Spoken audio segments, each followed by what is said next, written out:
Bom, então eu vou falar de Coketown e a cidade industrial.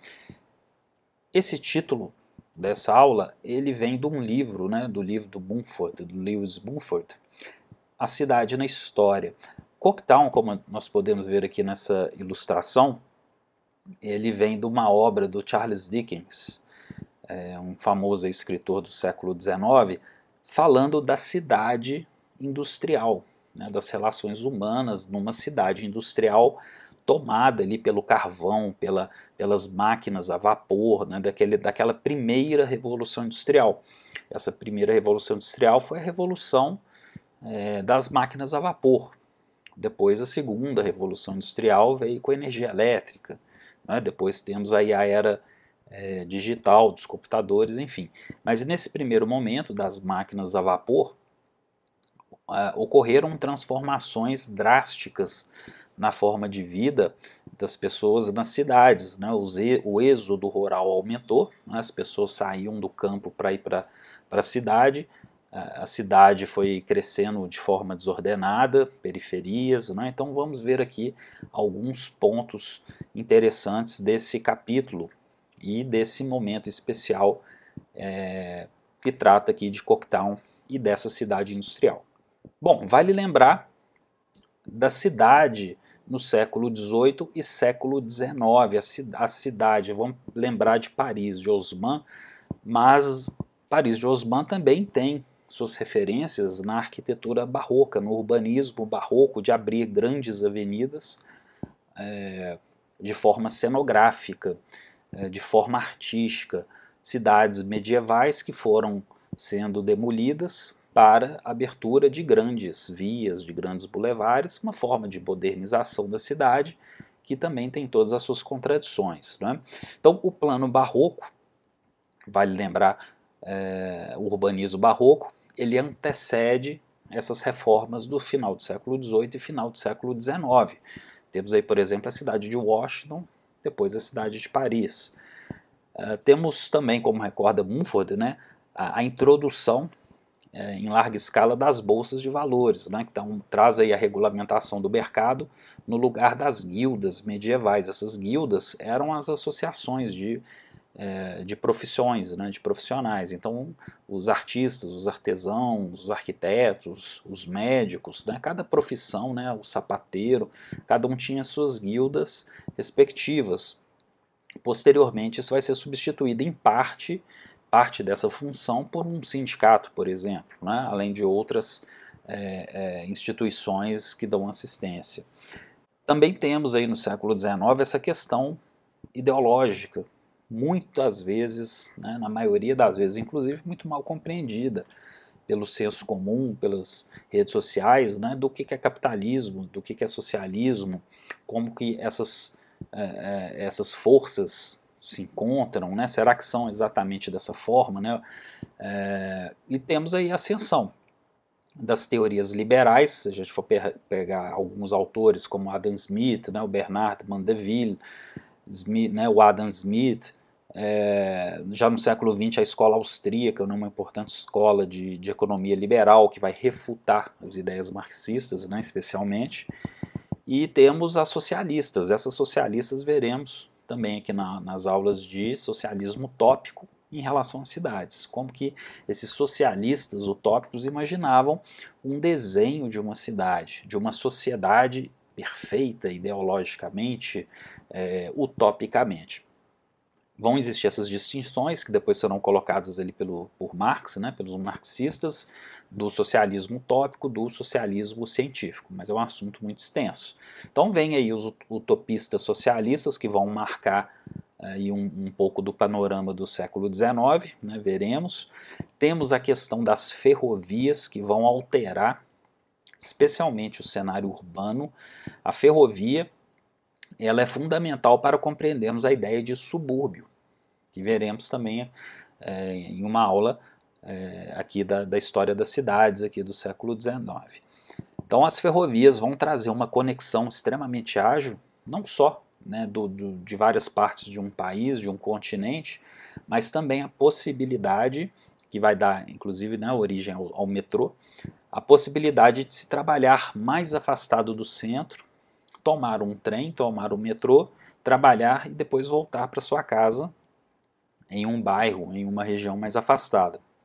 Essa é uma das ideias fundamentais dos subúrbios. E Coketown, o que é Coketown? Coketown é a cidade do carvão, né? Uma cidade suja, todo mundo, né, preto, né, de fuligem, né, com aquela poeira de carvão que vai subindo das chaminés, das fornalhas. Né?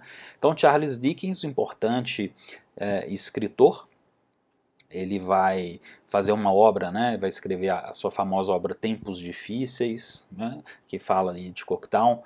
Temos outra obra dele também muito conhecida, que é Oliver Twist. Então, ele trata justamente desse ambiente industrial, com minas de carvão, fábricas que precisam ser alimentadas com esse carvão, ferrovias. Né? E, claro, vamos chegar na Paris de Haussmann. Paris de Haussmann foi uma cidade que foi reformada, né? A Paris foi reformada também pensando em acolher essas linhas de trem que já estavam se espalhando nas diversas estações pela cidade. E vale lembrar também que em Londres a construção do metrô já se inicia em 1836-37. Então é importante perceber, né, como que diversas cidades brasileiras, aqui já fazendo uma crítica, né, uma pontuação, cidades brasileiras enormes ainda não possuem sistemas de metrôs. E Londres já se desenvolveu, Londres desenvolveu o seu metrô já em 1836-37, o início desses grandes trabalhos, inclusive atestado aqui com desenhos da época. Né? Então Mumford também cita isso com mais calma no seu capítulo. Vamos lembrar também de formas que foram pensadas, que vêm de uma planta ortogonal, aquela planta geométrica de tabuleiro, de xadrez, com horizontais e verticais, e alguns sucessos, né, insucessos. Vamos pegar a tradição da planta milésia, lá da Grécia Antiga, mas algumas cidades como São Francisco, né, que também foi muito criticada a forma como a cidade de São Francisco foi urbanizada, porque para muitos críticos, inclusive da própria época, ela desconsiderou a topografia e os usos históricos, né, como podemos ver aqui no mapa. Como assim? Desconsiderando a topografia, por exemplo, as curvas de nível. Né, a cidade foi toda planificada ou colocando ruas retas em ladeiras muito íngremes. Então, para muitos essas ruas deveriam acompanhar as curvas de nível, inclusive criando uma paisagem mais harmônica e não criando esse sentido muito artificialista de uma cidade completamente geometrizada em uma topografia acidentada. Nós veremos que Camilo Cito, por exemplo, Olmsted vão ser arquitetos urbanistas, né, pensadores que vão trabalhar num sentido contrário a isso, né, tentando aproveitar o máximo possível as curvas de nível. O que também foi acontecendo, principalmente já na entrada do século XX. Prioridade crescente aos meios de transporte particulares, avançando para os automóveis. Então, cada vez mais vamos ver nas nossas cidades, especialmente no modernismo, a priorização do automóvel. Então, todo mundo com o seu automóvel particular, indo trabalhar, indo fazer compras. Isso, claro, aumentou o número de vias, de viadutos, e o trânsito foi se tornando cada vez mais infernal. Também vamos ter a presença muito forte nessa sociedade industrial dos cortiços, ou seja, aqueles bairros, aqueles distritos com amontoados de casas, de apartamentos muito próximos uns dos outros, com um saneamento precário, uma condição de vida muito precária, pobreza, fome, a presença também de delinquência, não é? Enfim, de vários tipos de delitos que aconteciam devido também a essas condições sociais. Os cortiços também foram explorados aí na literatura com bastante abundância no século XIX. Vamos ver também os fenômenos dos shopping centers, que já se iniciam no século XIX nas galerias e avançam para esses grandes complexos já no século XX. E segundo aí muitos especialistas e reportagens que vemos por aí, né, inclusive do próprio mercado, e segundo, né, muitos especialistas, existe essa tendência de retração dos shopping centers, do crescimento dos shopping centers dos Estados Unidos, né, o que também é interessante. Isso vai trazer um ponto que, para as propostas atuais, na visão de muitos urbanistas, designers, foi prejudicial, porque ocorre uma substituição daqueles mercados tradicionais, e são mercados de aspecto, né, de origem medieval, aquele mercado de um bairro, de uma praça. Então as pessoas se deslocavam a pé para fazer suas compras, e com esse mundo moderno as pessoas tinham que fazer isso de carro, andar de carro para fazer tudo. Então há uma tendência atual de retornar com essas pequenas lojas, esses pequenos comércios, de forma a se fazer tudo a pé ou com menos deslocamento, né? com um deslocamento que não exija, não demanda tanto os carros. Temos aí o uso da arquitetura de ferro e vidro, uma obra emblemática, a Torre Eiffel, né? mas temos também lá o Palácio de Cristal, na Inglaterra. Então, cada vez mais o uso da tecnologia, do vidro, do ferro, também vai propor novas formas arquitetônicas, isso é inegável. Então, novas formas vão ser propostas junto ali com o concreto armado. E estruturas projetadas com a possibilidade de serem demolidas e substituídas por outras mais lucrativas. Então, vários edifícios já vão sendo, né, serão construídos de forma a se prever a sua demolição, né, o seu desmonte. Então, edifícios aí de estrutura metálica, especialmente, já tem um desmonte programado, né, uma forma mais fácil de se demolir, né, se desmanchar aquele prédio. Isso também é um fenômeno dos tempos modernos, em que a arquitetura em si ela vai atender a uma demanda, a uma função específica. O que deixa em desequilíbrio um pouco aquela ideia da tríade vitruviana, né, da beleza do edifício. Essa beleza do edifício vai sendo, em muitos aspectos, esquecida, né, ela vai sendo deixada de lado para que se observe mais uma função. Né, e o prédio, assim que ele perde sua função, ele pode ser demolido, né, ele não teria ali se ele não tivesse atingido ali um status de arte, que merecesse a sua preservação, por que não demoli-lo, né? Então é justamente esse argumento, essas cidades vão ficando mais feias por causa disso.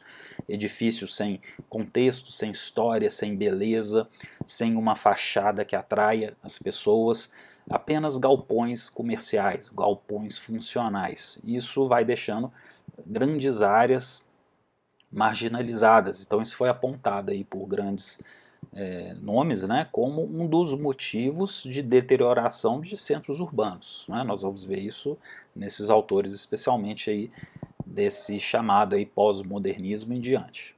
E outro ponto interessante que eu vou comentar mais adiante é não observar a Revolução Industrial sempre como algo negativo. Nós vamos ver que ideologicamente isso é muito explorado como justificativa para revoluções, para crises sem precedentes, mas lembrar que a Revolução Industrial, com todas as dificuldades e mazelas que ela gerou por leis trabalhistas, por condições desfavoráveis e exploração, também ela trouxe um desenvolvimento e um bem-estar jamais alcançado, proporcionado pela própria indústria, proporcionado aí pelos instrumentos, pela qualidade de vida, pelas tecnologias que daí foram colocadas, né, pela modernidade, como equipamentos eletrodomésticos, a própria eletricidade em si trouxe desenvolvimentos inimagináveis. Então é sempre um grande equívoco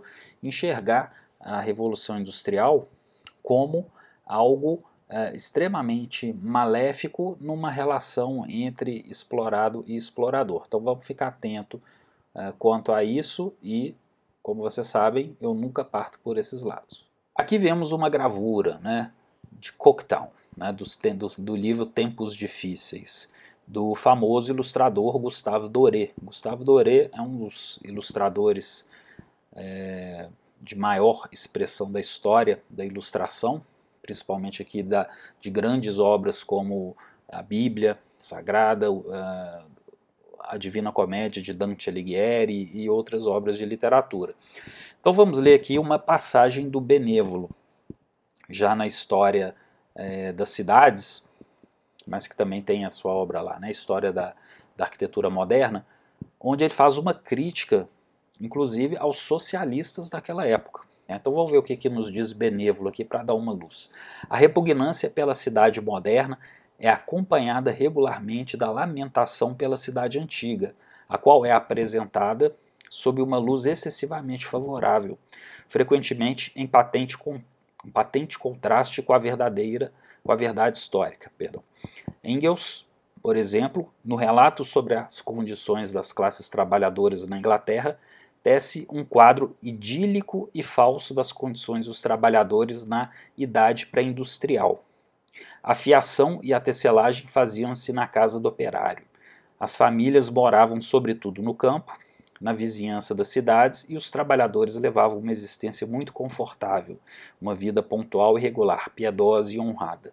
Não tinham a necessidade de cansar-se e podiam espairecer fazendo um trabalho saudável em seu jardim ou em seu campo. Né? Então, quer dizer, uma crítica aqui a Engels, que vai ser ali, inclusive, um dos grandes financiadores e parceiros de Karl Marx, onde se coloca de forma idílica a sociedade pré-industrial para se culpar, né, o capitalismo e a exploração de tudo que estava né, de tudo que estava acontecendo, justamente por um sistema capitalista. Então, essa forma ingênua foi também já apontada e desmistificada por vários autores que vieram, né, em seguida. Mas mostra um pouco uma forma de pensamento que se desenvolve no século XIX, que veremos com os socialistas utópicos, né?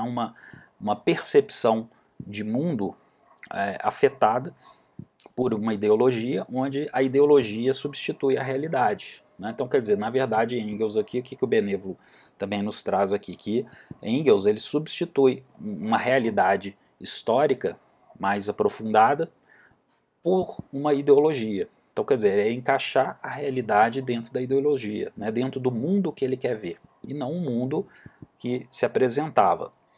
E esse mundo do século XIX, ele se apresentava de forma muito contrastante, com essas indústrias em expansão, já no final do século XVIII, final do século XIX, nós vamos ver isso especialmente nas pinturas do romantismo. Então o romantismo é um movimento da cultura como um todo, mas especialmente, né, das artes, da literatura, da pintura, e na arquitetura temos aí o movimento neogótico, que ele é um movimento romântico por excelência.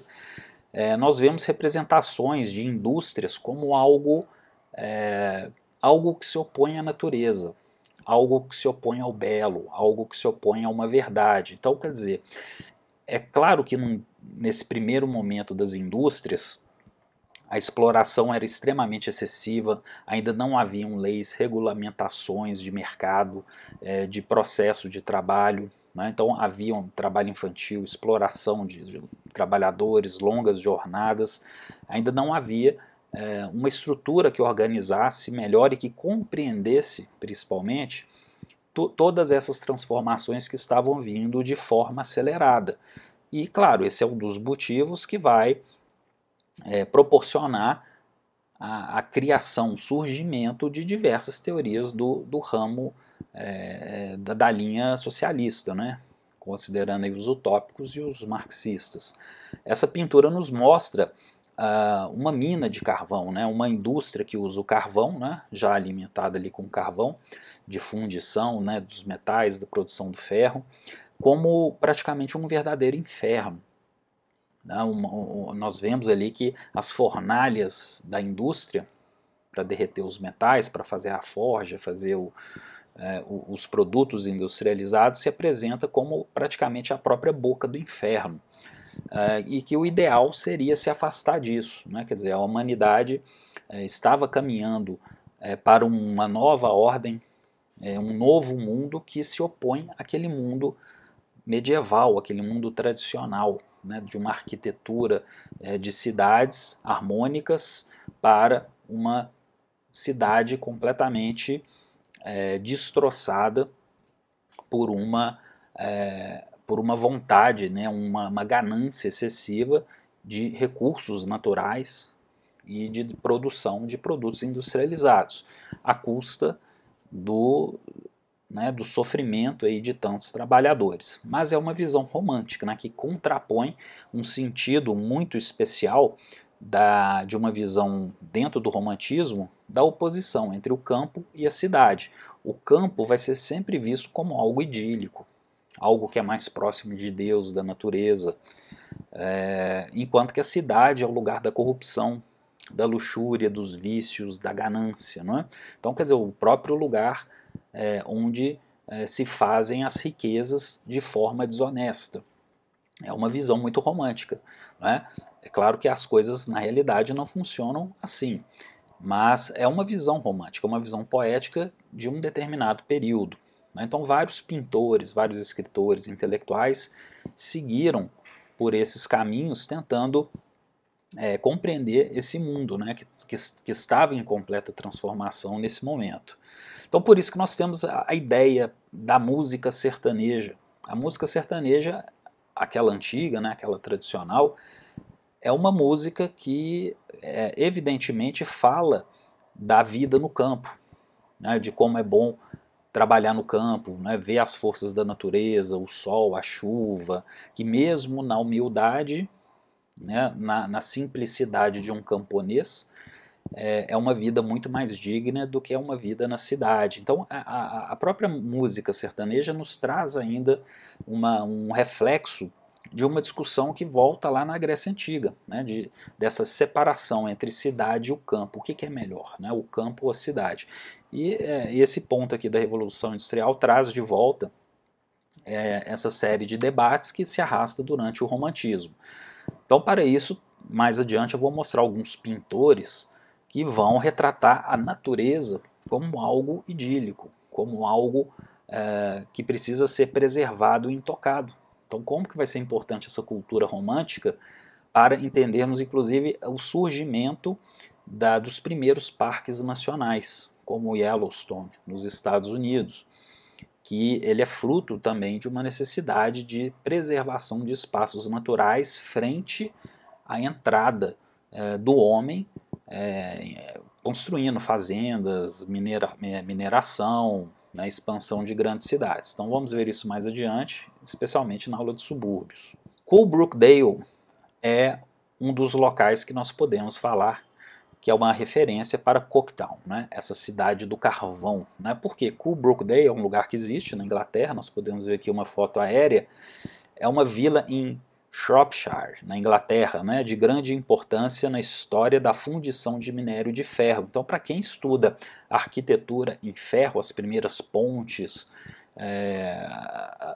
os primeiros experimentos com estruturas metálicas, até chegar ao Palácio de Cristal, até chegar à Torre Eiffel, vai chegar aqui em Coolbrookdale, porque é aqui na Inglaterra que se fazem as primeiras grandes experiências com as estruturas metálicas, especialmente as pontes.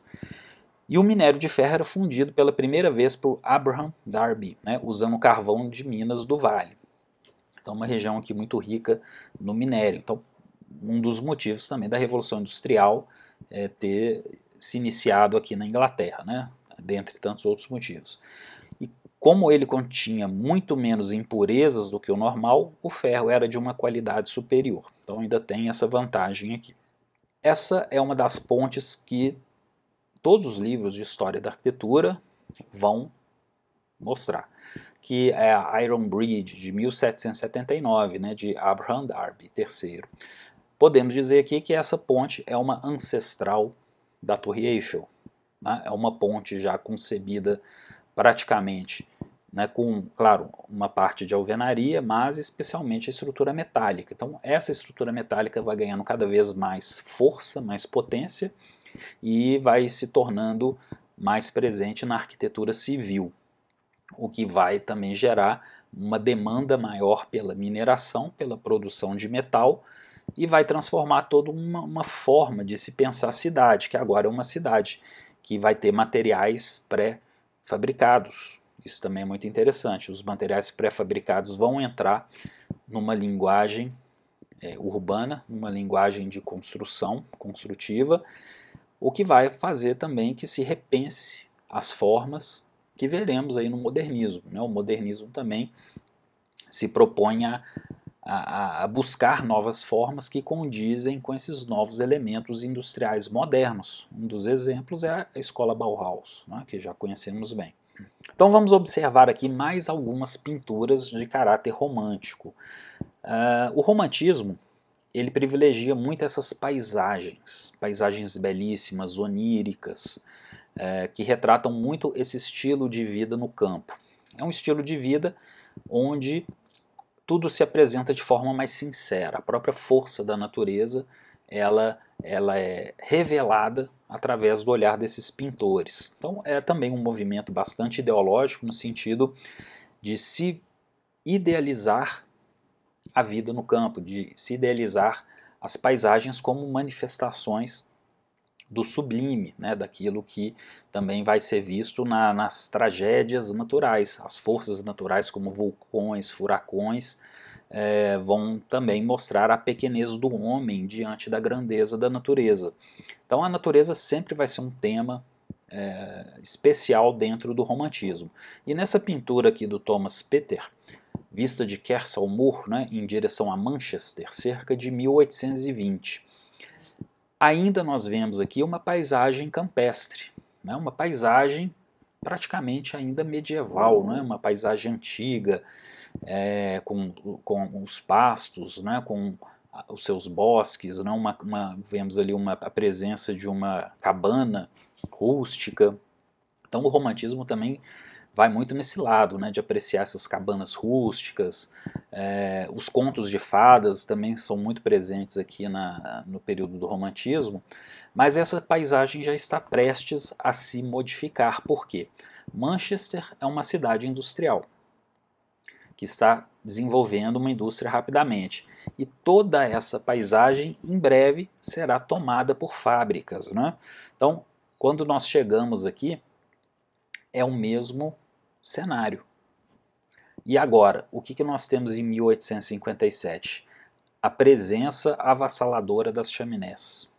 Né? É o próprio Apocalipse, né, que está chegando ali. Né? O Apocalipse é o juízo final aqui, onde a natureza está sendo devastada por essa expansão desordenada das indústrias do carvão, né, de toda uma demanda da sociedade.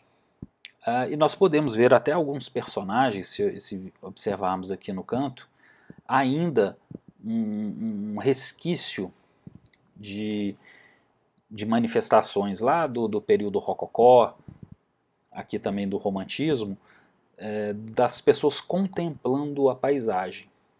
Mas aqui nós vemos que há um sentido de desolação, né? Um sentido de descrença em um mundo que está perdendo completamente a sua naturalidade e o contato justamente com essas questões divinas. Né? A natureza está indo embora pela ganância. Então, Cocteau nos apresenta muito isso. É um aspecto desolador, né, de contrastes sociais muito forte e da perda de uma inocência, né, da perda dos seus espaços naturais. Isso vai impactar profundamente a visão de outros personagens que veremos mais adiante. E dessa forma, eu sempre peço que veja as aulas de romantismo, porque nas aulas de introdução ao romantismo eu já deixo explicado com mais clareza, né, com mais profundidade, essa questão da paisagem no romantismo. Então é só acessar as aulas de romantismo para ter uma visão melhor sobre esse tema aqui da paisagem. E vamos lembrar dos pintores realistas. O que é o realismo? O realismo também, eu tenho uma aula sobre o realismo. Ele se manifesta especialmente aqui na pintura e na literatura. Na literatura vamos ter grandes nomes como Balzac, vamos ter em Portugal Essa de Queiroz, vamos ter Flaubert, né, também na França. Então os realistas franceses especialmente vão ser muito conhecidos. E essa pintura do Van Gogh é uma pintura de caráter crítico que se insere nesse contexto realista, mas não realismo numa técnica fotográfica, porque nós vemos aqui os comedores de batata de forma bem caricata, né? Com aspectos, com semblantes um pouco caricatos e distorcidos, né? Para justamente enaltecer esse sentido da pobreza de pessoas que só têm batata para comer, né? Camponeses extremamente pobres, desfavorecidos, né? Por contrastes sociais muito violentos. E o Van Gogh, claro, né? Sabemos que o Van Gogh era um artista que tinha uma vocação para ser pastor, né? Ele tinha essa obsessão no início lá em ser pastor, mas ele acaba não sendo pastor, né? O Van Gogh vai desenvolvendo uma série também de distúrbios, né, psicológicos, e durante a trajetória artística ele tem no seu início uma vontade de viver, né? Ele vive com alguns desses camponeses pobres para retratá-los, né? Para entender esse meio de vida e, de certa forma, compartilhar e ajudar de alguma forma. Mas essa parte do realismo também se conecta com a expansão das cidades industriais e com as diferenças sociais do período, que também nos faz entender muitas questões ideológicas que vão se seguir. Outro pintor importante é o Honoré Daumier. O Daumier foi um ilustrador, um chargista, um caricaturista francês e pintor de grande prestígio. Então, quem gosta de charges, de caricaturas, de críticas sociais, o Daumier é uma das figuras históricas, né? Então ele pinta aqui, né? Faz desenhos fantásticos. A primeira classe, né? Confortável no trem, e em contraste com a terceira classe, né? O pessoal pobre, que não tem dinheiro, né? Desfavorecido, que tem que andar apertado, né? Sujo, né? Então, enfim, o Honoré Daumier também se caracterizou muito por esses contrastes sociais. Então, numa França que vivia num período de turbulências políticas, a ascensão do socialismo, né, que vai chegar na Comuna de Paris, enfim. Então, é um período realmente de grandes contrastes.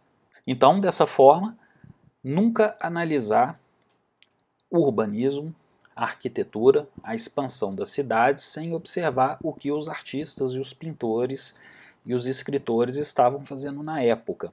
Vale lembrar que, na literatura, nós já encontramos vários precedentes daquilo que vai acontecer na realidade política, na realidade dos atos, das ações. Então, vários escritores já preveem ideias, movimentos culturais, formas de pensamento que vão acontecer mais adiante. Então isso faz parte da literatura, né? A literatura ela tem esse poder de antever, né? de antever não de uma forma de premonição, mas observando a realidade de forma tão perspicaz que ela é capaz de entender que mais adiante o mundo vai ir para outros caminhos, né? Conforme isso fica muito claro em diversas obras literárias. Outro pintor interessante do realismo, nós temos aqui o George Closer, né, lá na Inglaterra. Então vamos pegar aqui 1883, já é um período bem posterior ali de Cocteau, mas nos dá um pouco dessa ideia do que é o realismo na arte. Nós vemos aqui camponeses trabalhando no inverno, mas é diferente daqueles camponeses do romantismo. Os camponeses do romantismo, eles são pobres, eles são humildes, mas eles vivem bem em contato com a natureza. Então é uma forma idealizada de se ver o homem do campo. Mesmo que eles vivessem sem dinheiro, né, com aquilo que a terra dá, isso era visto de forma positiva pelos românticos. Mas aqui já no realismo não. O realismo ele já tem um sentido de fazer uma crítica social muito forte, muito presente. Então, de forma a mostrar como que esses camponeses têm uma vida sofrida, dura e são explorados. E claro, né, toda a nossa alimentação depende deles e como que é injusto a forma como o trabalho deles é valorizado. Então é um período dessas grandes discussões e nós vamos ver isso amplamente no cenário artístico, né?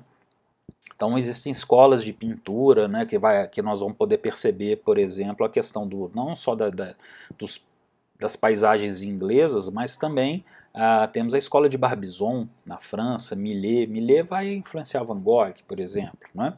Então esses temas de preocupação social, né, porque confronta, como está dito aqui, né, confronta o público confortavelmente agasalhado na galeria de arte, né, com os trabalhadores da colheita e seus dedos gelados, né? Então imagina exposições, né, mostrando essa realidade, segundo, né, também o ponto de vista ideológico de vários pintores, alinhados aí também com as teorias do período, expondo o quadro em galerias burguesas, né, como se diz aí, né, nos chavões, para aqueles endinheirados das grandes cidades, né, que estão ali confortáveis e quentinhos, né? Então também era um desses objetivos aí que nós encontramos. Esse é um outro pintor, né, o Luke Fields, Requerentes para Admissão a uma Ala Casual, né, 1908. É uma pintura que nos mostra também todo esse aspecto frio, sombrio, que podemos aqui, de certa forma, fazer uma analogia com o Cocteau, com esse ambiente sujo dos cortiços, das condições precárias dos trabalhadores, que eram colocadas ali nesse período. Agora, nem tudo, né? Nós podemos ver que essas cidades industriais elas foram crescendo de tal forma que vários bairros foram sendo projetados para abrigar essas classes de trabalhadores. Então é muito comum vermos, inclusive nos filmes, no cinema, né? Vemos aqui em Manchester, né? Já vimos ali Manchester na pintura, né? Romântica, e depois aquele apocalipse, né? Com as indústrias. Moss Side. Atualmente, esses bairros são muito charmosos, né? Eles não são mais destinados para aquela classe de trabalhadores de fábricas, né, do carvão, claro. Hoje são bairros assim elegantes, né, porque tem uma arquitetura tradicional, tem essas fachadas muito harmônicas, né, apesar de serem grandes conjuntos que se repetem, há todo um sentido de uma arquitetura tradicional que traz uma beleza, né, para o bairro, né, e atualmente são bairros bem procurados, né, por uma parcela aí da classe média. Essas casas certamente estão, né, em condições muito boas, restauradas, mas os relatos da época nos falam de casas com estruturas muito precárias e um desconforto muito forte, né? Então, claro, para as camadas mais baixas ali de uma classe operária. E também vale lembrar, como nós vemos esse lado negativo muito forte da Revolução Industrial, vale lembrar que a Revolução Industrial trouxe confortos inimagináveis, como, por exemplo, a possibilidade do banho, né, do banho quente, da eletricidade, eletrodomésticos. Então, muitas vezes isso é ignorado, né, ou então é deixado de lado, e nós observamos sempre esse lado negativo da exploração, né? Então, já desde o início também, as organizações, sindicatos, os próprios empresários e outros tipos de associações foram sendo feitas para melhorar a vida desses trabalhadores, né? As próprias tecnologias também foram sendo agregadas aos meios de produção, de forma a evitar aqueles acidentes de trabalho que aconteciam, regulamentar essas horas de trabalho, enfim, né? Nós não podemos pegar a Revolução Industrial, que é tudo colocado, né, numa grande coisa abstrata chamada capitalismo, né? Isso também é muito equivocado, e falar que tudo foi ruim, né, tudo foi exploração, não, pelo contrário, né? O desenvolvimento tecnológico trouxe possibilidades inimagináveis de conforto para um homem comum, né? Para um homem simples que pode ter acesso a confortos que eram impensáveis para reis, né, há 100, 200 anos atrás, né? Então é bem interessante perceber isso, né? Então também não cair nessas armadilhas ideológicas de que isso é bom e que aquilo é ruim, que aqui é o bem e ali é o mal, né? Então tem que ficar muito esperto com isso também. Aqui temos a ideia do plano que foi se estabelecendo né, até os dias de hoje, né, só como um exemplo que o Mumford cita, da expansão do metrô de Londres, que já em 1863 já estava atingindo, né, o seu funcionamento. Vimos lá que na 1840 já estava as rodovias, né, as ferrovias já estavam em expansão. E durante a Segunda Guerra Mundial ele vai colocando alguns pontos interessantes, né, os túneis viraram abrigo antiaéreo, né, dos bombardeios alemães e tal. Então temos aqui imagens, fotografias de época, né, vale lembrar que a fotografia ela já foi inventada, está sendo inventada e aprimorada nesse período. Então nós já temos os grandes registros das cidades. Vamos lembrar lá do Barão de Osman, né, como que aquele fotógrafo ele conseguiu captar, né, aquela Paris que estava ali sendo demolida, né? E os desenhos da época também não vão nos dizer como que essas estruturas foram sendo construídas já nesse período, usando inclusive as estruturas metálicas. Vale lembrar também quais são as referências da estrutura metálica. 1851, no caso aqui, o Palácio de Cristal. O Palácio de Cristal ele é um edifício ícone da história da arquitetura, porque ele também vai, claro, do design como um todo. O Palácio de Cristal vai influenciar diversas outras construções daí para frente, os palácios de inverno, de jardins, e daí para frente, né? As próprias torres que veremos mais adiante. Então o Palácio de Cristal também vai trazer formas construtivas inovadoras de materiais pré-fabricados que são montados, montados e desmontados. Pode ter também uma arquitetura efêmera que vai ser desmontada posteriormente, né? Então toda uma história muito rica em relação aqui ao Palácio de Cristal. Então temos aqui os autores, né, da primeira exposição de Londres, 1861. Uma das exposições mais famosas é de 1889, em Paris. A própria Torre Eiffel foi montada com estrutura metálica para depois ser desmontada, mas ela acabou ficando, né, como vemos aí até os dias de hoje. E alguns nomes importantes, né, que o Mumford lembra, né, o Henry Cole, o Alberto de Saxe-Coburgo-Gotha, né, o príncipe consorte, e o Joseph Paxton, né, que vemos aqui lá do Palácio de Cristal. Então, esses nomes são fundamentais. E essas exposições universais, elas tinham a ideia de criar pavilhões. Então, esse aqui é um dos pavilhões. Nesses pavilhões seriam expostos amostras do desenvolvimento tecnológico daquele período, né, incluindo equipamentos. Posteriormente nós vamos ver telefone, vamos ver o fonógrafo, né, as origens do cinema, elevadores, tudo que envolvia tecnologia, novas técnicas de construção, de arquitetura. Havia pavilhões para obras de arte, exposição de novos projetos arquitetônicos. Então, e havia os pavilhões dos países, né, convidados.